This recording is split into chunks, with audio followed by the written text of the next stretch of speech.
할렐루야. 하나님 은혜가 이 시간 저와 여러분에게 마시기를 주님의 이름으로 축원드립니다. 미국의 철학자인 미 데이비드 서로우는 이런 말을 남겼습니다. 더 많이 사랑하는 것 외엔 다른 사랑의 치료약은 없다라고 이렇게 말을 남겼습니다. 더 사랑한 것 외에 다른 사랑의 치료약이 없다는 것입니다. 연세가 많은 노부부의 이야기입니다. 어느 날 허리가 너무 아파 잠을 제대로 잘 수 없었던 할아버지는 아내에게 도움을 요청합니다. 여보, 약통에서 파스 좀 꺼내 여기 붙여다오, 이렇게 요청을 합니다. 할머니는 불도 켜지 않은 채 일상 속에 많이 찾았던 그런 약통이 있는 곳에 손을 닿고 파스를 꺼내 평소 하던 대로 남편의 허리에 정성스럽게 붙여주었습니다. 할아버지는 따뜻한 아내의 손길을 느끼며 위로받았으며 당신이 붙여주는 파스가 최고지라고 한 말을 하며 다시 잠을 청했습니다. 아침이 밝았습니다. 이날은 김장하는 날입니다. 할머니는 바쁜 하루를 보냈습니다. 김장을 마치고 나니 허리가 아파서 지난밤 남편에게 붙여줬던 파스가 생각났습니다. 약통을 드렸지만 어찌된 일인지 파스가 보이지 않았습니다. 대신 신속 배달 중화요리 땡땡 반점이라고 적힌 중국집 홍보 스티커만 보였습니다. 그제야 할머니는 지난밤 붙여준 것이 파스가 아닌 중국 요리집 스티커였다는 사실을 깨달았습니다. 할머니는 이 사실을 할아버지에게 말했고 두 분은 한참 동안 스티커를 보며 웃음을 멈추지 못했습니다. 여러분, 이처럼 때로는 물질적 치료보다도 사랑과 관심이 더 큰 힘을 발휘한다는 그런 우스운 이야기입니다. 사랑은 우리가 서로 위로하고 치유하는 가장 강력한 힘임을 다시 한번 깨닫게 해줍니다.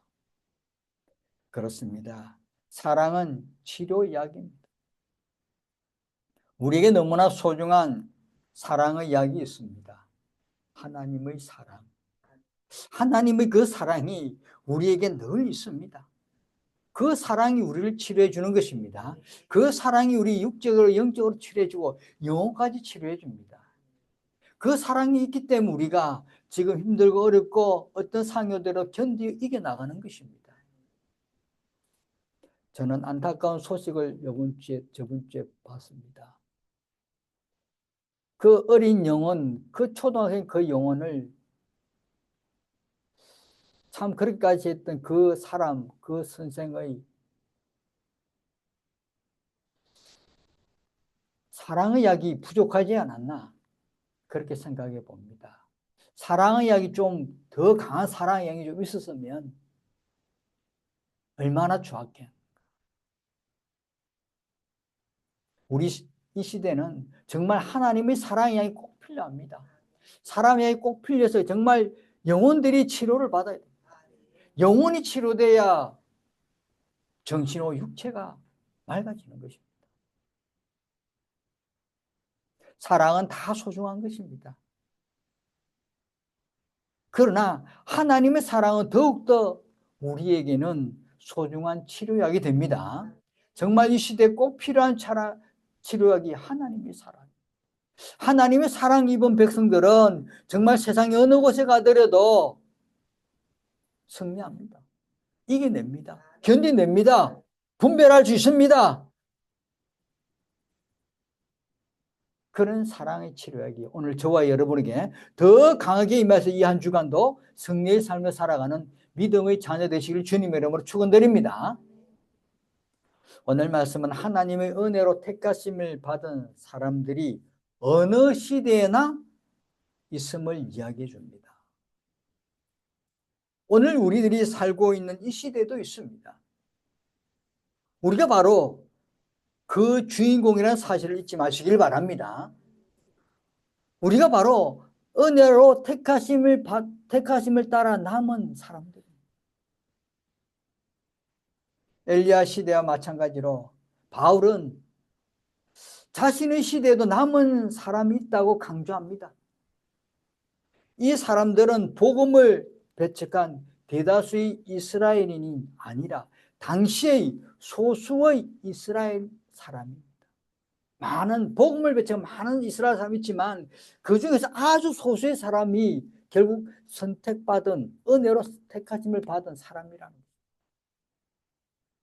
이들은 스스로 결단으로 이루어진 것이 아니라 은혜로 택하심을 따라 남은 자들입니다.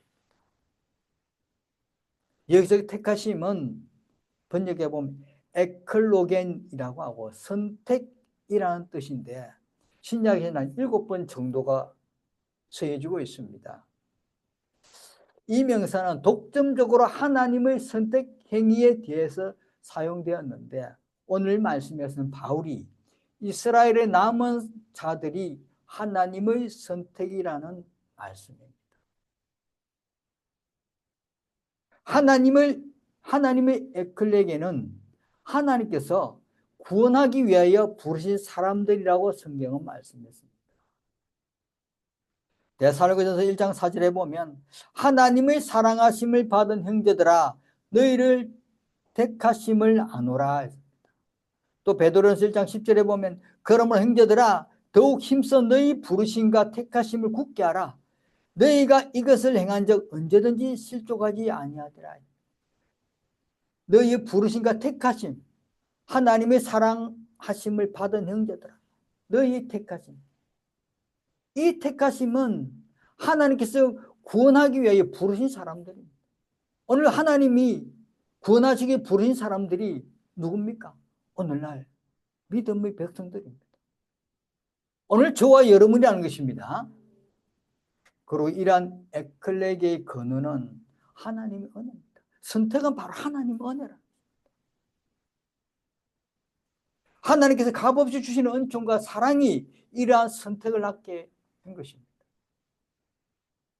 신약에는 이런 은혜를 카리스라는데 가장 많이 사용했던 사람이 바로 바울입니다. 신약에 나오는 155회 중 100번 정도를 바울 서신서에서 기록했습니다. 바울 서신서는 13권입니다. 우리가 너무나 잘 아는 로마서부터 쭉 빌레몬서까지가 13권 바울이 서신서, 여기에 100번이라서. 바울에게 있어서 카리스는 그리스도 안에서 자신에게 일어난 하나님의 확실한 구원의 행위로서 이 카리스는 현재와 미래에 있어서 구원 사역의 모든 결과들의 본질이라고 이렇게 말할 수 있습니다. 결과물. 모든 결과물이 뭡니까? 하나님 은혜라는 것입니다. 하나님 은혜로 다 이루어졌다는 것입니다. 바울에게서는 모든 결과물이 바로 하나님 은혜라고 말하고 있습니다. 여러분, 구원에 있어서는 하나님의 은혜로운 선택과 인간의 공로 사이에서는 전혀 공통점이라고는 없습니다. 만약 이 둘 사이에 공통되는 것이 있다면, 공통되는 분모가 있다면 은혜는 더 이상 순수한 은혜가 되지 못합니다. 6절에 뭐랍니까? 만일 은혜로 된 것이면 행위로 말미암지 않음이니 그렇지 않으면 은혜가 은혜되지 못합니다. 은혜가 인간의 어떤 조그마한 어떤 능력이나 인간에 대해서 이루어지기 있다면 은혜가 아니라. 바울이 말하는 남은 자, 즉 네이만은 이스라엘의 구원받은 자들로서 하나님의 의의 등을 돌리고 메시아를 거부하고 예수를 십자가에 못 박은 끔찍한 죄를 범한 이들과 하나가 되지 않고 도리어 하나님 편에 선 사람들입니다. 남은 자는 결국 하나님의 편에 선 사람들이라는 것입니다. 그 많은 구원받은 사람들 중에서 하나님의 편에 선 사람들이 남은 자는,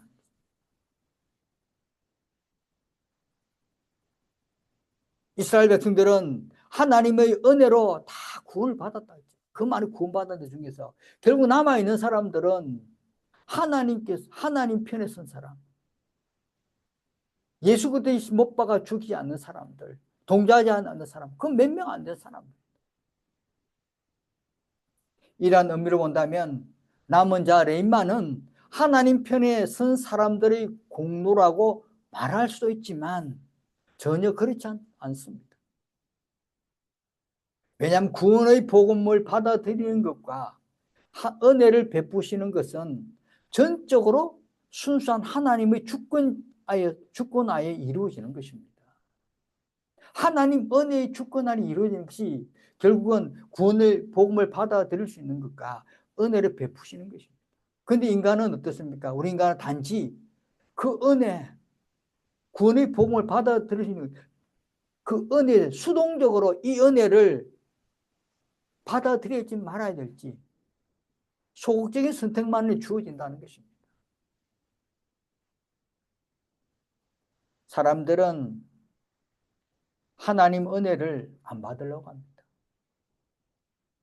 오늘날 지금도 안 받습니다.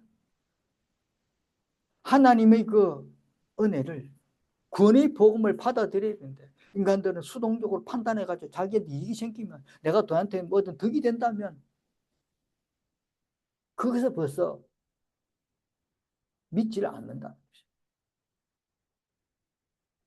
이런 의미에서 구원의 주체는 오직 하나님이며, 우리 사람은 일방적으로 은혜의 수혜자일 뿐입니다.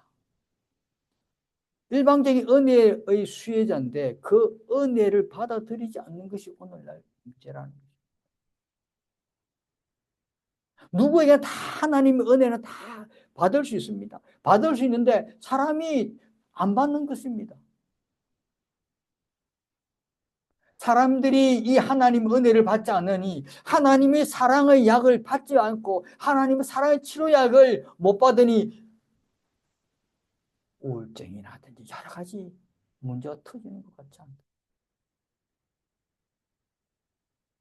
사랑하는 성도 여러분, 누구에게나 하나님 은혜는 다 받을 수 있는 수혜자입니다. 그러나 우리는 이 많이 하나님께 다 일일이 내려준 이 수혜받을 수 있는 은혜를 포기하는 그들이 많기 때문에 우리는 날마다 우리 마음속에 하나님 은혜와 성령 충만을 받고 그들에게 나아가서 전도라는 사명이 우리에게 주어졌다는 거 잊지 마시길 바랍니다. 바로 지금 이스라엘 가운데도 이러한 하나님 은혜로 구원받을 자가 있음을 밝히고 있는 것입니다. 그 당시 아합 당시는 암울한 어두운 그런 부왕국 이스라엘의 역사 가운데 둘째가라며 서러울 정도로 엄청난 어떤 신성모독과 우상숭배가 극에 달했던 그런 시대였습니다. 당시 왕실이 앞장서 우상숭배를 장려했고, 엘리야는 이러한 때 자기 혼자서 이러쿵저러쿵 자기 혼자서 선한 삶을 산다고 막 이렇게 생각합니다. 누가 봐도 정말 엘리야가 혼자 싸움하는 그런 시대라고 생각할 수 있는 그런 참담한 상황입니다. 아무도 하나님을 기억하지 않고 있습니다. 그런 이러한 상황에서도 하나님께서는 은혜로 택하여 보존해 주신 남은 자 7천 명이 있다고 분명히 사전에 말씀합니다. 그에게 하신 대답이 무엇이냐? 내가 나를 위하여 바알에게 무릎 꿇지 아니한 사람 7천 명을 남겨두었다. 분명히 7천 명이라는 사람 남겨두었습니다. 그 남겨두기 때문에 바울은 이 시대에 아직도 이 참담하지만 이 어둡지만 아직도 하나님께 남겨둔 사람이 있다고 그렇게 믿고 있습니다.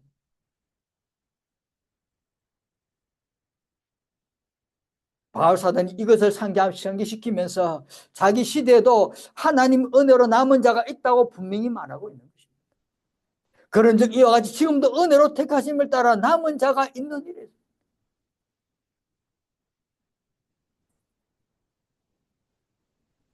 당신 온 이스라엘이 그리스도 복음을 배척하던 시대입니다. 교회와 성도들을 배척했습니다. 핍박했습니다. 하지만 이런 와중에도 남은 자가 있다는 것입니다. 남아있는 사람이 있다는 것입니다. 소수이긴 하지만 하나님의 그들을 경외하는 택함 받은 사람들이 있다는 것입니다. 여러분, 오늘날 우리 시대에도 동일합니다. 하나님은 매 시간 당신의 은혜로 남은 자를 남겨두십니다. 그 남은 자가 있기 때문에 이 하나님의 역사와 이 하나님의 섭리 계속 이루어져 가고 있는 것입니다. 아무리 세상이 타락하고 죄악의 길로 달려가더라도 하나님의 택한 사람들은 어딘가에 남아 있습니다. 따라서 우리들은 사람들의 겉모습만을 보고 판단하지 마시라는 것입니다. 저 사람이 겉으로 봐서는 아주 힘상궂고 아주 우악부락하고 절대적으로 하나님 믿지 않을 것 같고 강팍한 사람이고 거칠고 아무리 봐도 종교성은 전혀 없다고 판단되더라도 그 중에 하나님 은혜로 입은 남은 사람이 있다는 것입니다. 여러분, 우리가 너무나 바울은 어떻습니까? 바울이 누가 남은 자라고 누가 알았겠습니까? 오직 있으면 바울이 회심한 후 예루살렘 교회에 방문했던 성도들이 이 바울을 피해 도망갔습니다. 둘에서 피했습니다. 그러나 하나님은 바울을 택하여 복음의 일꾼으로 삼으셨습니다. 여러분, 하나님의 택하심은 오직 은혜로 되는 것입니다. 하나님의 택하심 오직 하나님 은혜입니다. 오늘 저와 여러분 하나님 은혜로 택함 받은 사람들입니다. 하나님 은혜로 된 것입니다. 우리 믿음으로, 우리 신앙으로, 부모의 믿음으로, 주변 환경으로 아니라는 것입니다. 하나님 은혜. 바울 사도가 고린도에서 사회 갈 때 유대인들이 온갖 해방으로 괴롭히고 핍박하여도 주님께서 이 성중에 내 백성이 많다라고 하신 그 말씀을 듣고 사도 바울은 1년 6개월 동안 그곳에 남아서 하나님의 말씀을 가르쳤습니다. 또한 사도 바울은 자신이 오직 은혜로 따라 택함 받고 구원 입었다는 사실을 누구보다 잘 알고 있었어요. 하나님 은혜로. 그래서 사도 바울은 유대인이나 이방인들의 현재 모습이 어떠하든 간에 그 가운데 분명히 하나님께서 자기처럼 남겨두신 사람들이 있다는 것을 확신했던 것입니다. 바울이 이 믿음을 따라 하나님의 택하신 자들을 얻기 위해 쉬지 않고 수고하며 전도하고 사역을 했던 것입니다. 오늘 사랑하는 성도 여러분, 오늘 저와 여러분도 분명히 세상에 나가면, 우리 사회에 나가면 주변을 둘러봐도 아무리 믿은 사람 없게 보이지만 그래도 그 중에는 하나님이 남겨두신 사람이 있다는 잊지 마시길 바랍니다. 아무리 둘러봐도 믿음 가진 사람 없고 아무리 봐도 성령에 충만한 곳이 아니라고 생각할지 몰라도 그 안에는 분명히 하나님이 남겨두신 사람이 있다는 것을 분명히 잊지 마시고. 데살로니가전서 2장 9절에 말씀하면 형제들아 우리의 수고와 애쓴 것을 너희가 기억하리니 너희 아무에게도 폐를 끼치지 아니하려고 밤낮으로 일하면서 너희에게 하나님의 복음을 전하여노라 라고 사도 바울은 고백했습니다. 밤낮으로 전하는 이유가 뭡니까? 남겨둔 사람들이 있다는 것을 확신했기 때문에. 남은 자가 있다는 것을 확신했기 때문에 사도 바울은 밤낮으로 전했다는 것입니다. 오늘 말씀에 보면 1장에서 4절까지 보면 엘리야가 놉니다. 또 다른 열왕기상 16장의 18절에 보면 16장의 18장에 보면 엘리야에 대해서 말씀이 나옵니다. 부왕조 이스라엘 왕 아합은 시돈 왕의 딸 이세벨과 결혼해서 아내를 받아들여서 어떻게 했습니까? 이스라엘 종교 정책을 큰 변화를 가져오게 합니다. 그 종교의 큰 변화는 가나안에 주신 농경신인 바알과 그 여신의 아세라를 도입하는 것입니다. 하나님이 아닌 우상을 들어온 것입니다. 우상신들을 하는 것입니다. 사단과 산당을 만들고 아방 자신뿐만 아니라 백성들이 이 산당에 가서 숭배하도록 그렇게 장려했습니다.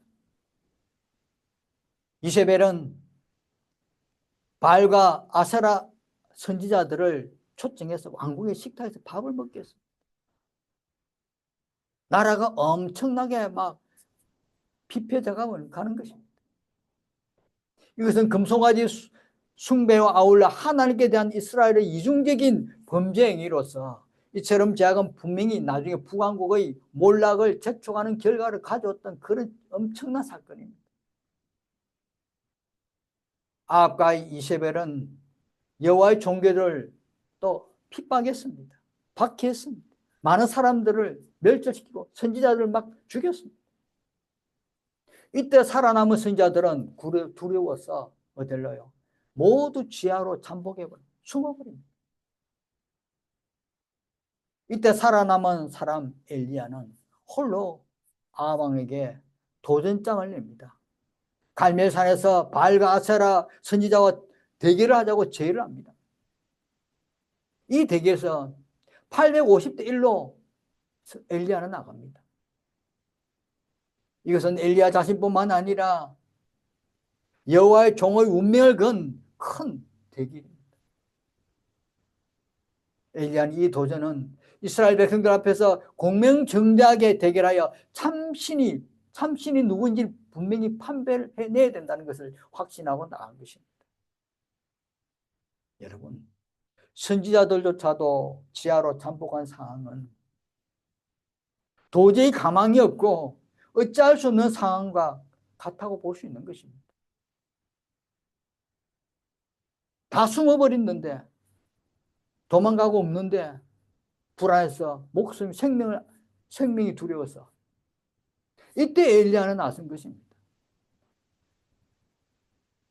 이때 하나님이 남겨주신 엘리야 선지자를 통해서 결국은 나중에 참신이 판별해서 문어리 제단이 다시 사라지고 언약의 하나님께 영광을 올리는 확신을 가지고 기도하며 불의 이적을 가져와서 백성들에게 참 하나님을 참신을 알게 하고 거짓 선자들을 다 처단하는 일 결과를 가져왔습니다.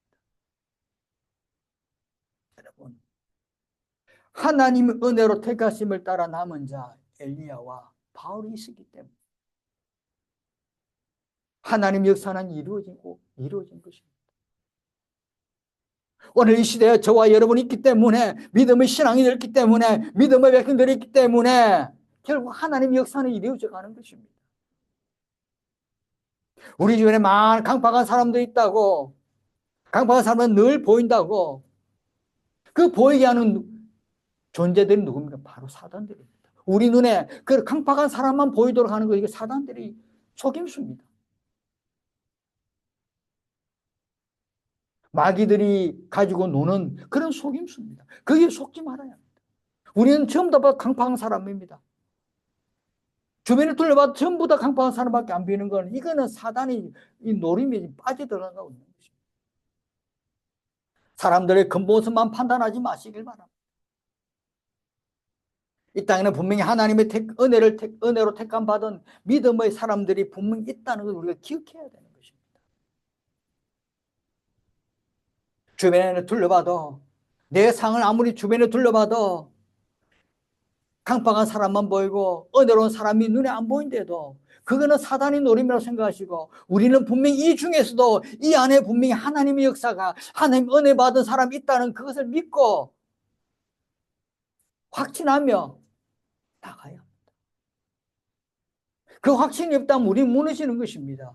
분명히 하나님께서 분명히 역사하고 계시고 하나님 은혜가 분명히 있을 거라고 믿고 하나님 은혜 입은 백성들이 분명히 있고 그렇기 때문에 하나님의 역사는 이루어지고 있다는 그 믿음의 확신을 가지고 상이 지금 어떤 하던 상이라도 어떤 상태가 오더라도 어떤 문제가 앞에 어떤 절벽 앞에 어떤 장애물 앞에 있더라도 두려워하지 마시고 하나님 은혜로 선택받은 남은 삶도 반드시 있다고 생각하시고 앞으로 전진해 나가시길 바랍니다. 하나님 은혜로 이번 택하심 입은 사람도 있다는 것을 늘 기억하시고 용기 잊지 마시고 더 힘을 내어서 더 용기를 내어서 이 시간 또 하나님 이 시간 저희들에게 분명히 은혜를 주시고 인도하시고 분명히 하나님의 능력의 역사가 이루어지게 해달라고 기도하면서 이 한 주간 살아가는 주님의 백성 되시길 주님의 이름으로 축원드립니다. 기도하겠습니다. 고맙고 내려신 하나님 아버지 감사합니다. 오늘도 저희들의 귀한 은혜의 말씀을 허락하시고 하나님 아버지 이 시대에 하나님 은혜로 택하심을 받은 믿음의 백성들이 남아있다는 것에 늘 기억하며 하나님 좌절하지 않도록 인도하시고 무너지지 않도록 인도하시고 하나님 아버지 절벽 앞에 장애물 앞에 서도 강하고 담대하게 헤쳐나가는 믿음의 백성 되도록 인도하여 주옵소서. 감사드리며 예수님 이름으로 기도드립니다. 아멘. 찬송가 290장을 부르면서 준비한 예물 하나님 걸려드리겠습니다.